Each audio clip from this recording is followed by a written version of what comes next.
బెల్లం తాలికల రెసిపీ నేర్చుకుందాం. స్టవ్ వెలిగించుకున్న బాండీలో 1 కప్ వాటర్, గోలీసేదంత బెల్లం మరుగుతున్నప్పుడు 1 కప్ బియ్యపిండి వేసుకొని మిక్స్ చేసుకొని మూత పెట్టి పక్కన పెట్టేసుకోవాలండి.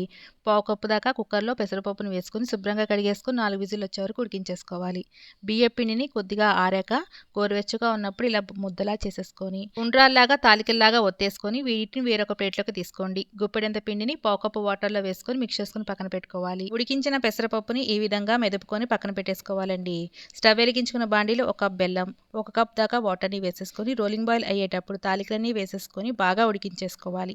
దాదాపు 15 నిమిషాల పాటు ఉడికించేసుకోవాలండి. దీంట్లోనే ఉడికించిన పెసరపప్పుని అలాగే మనం ఇందాక మిక్స్ చేసుకున్న బియ్య పిండిని దీంట్లోకి వేసేసుకొని మిక్స్ చేసేసుకుంటే థిక్ కన్సిస్టెన్సీ వస్తుందండి. స్టవ్ ఆఫ్ చేసేసుకొని గోరువెచ్చగా ఉన్న పాలని 1 కప్ దాకా వేసేసుకొని మిక్స్ చేసుకొని పక్కన పెట్టుకోవాలి. వెలిగించుకుని వేరొక బాండీలో 2 టేబుల్ స్పూన్ల నెయ్యి, జీడిపప్పు, కిస్మిస్, కొబ్బరి ముక్కలు వేసేసుకొని ఫ్రై చేసుకొని తాలికల్లోకి ట్రాన్స్ఫర్ చేసేసుకుంటే ఎంతో టేస్టీగా ఉండే బెల్లం తాలికలు రెడీ.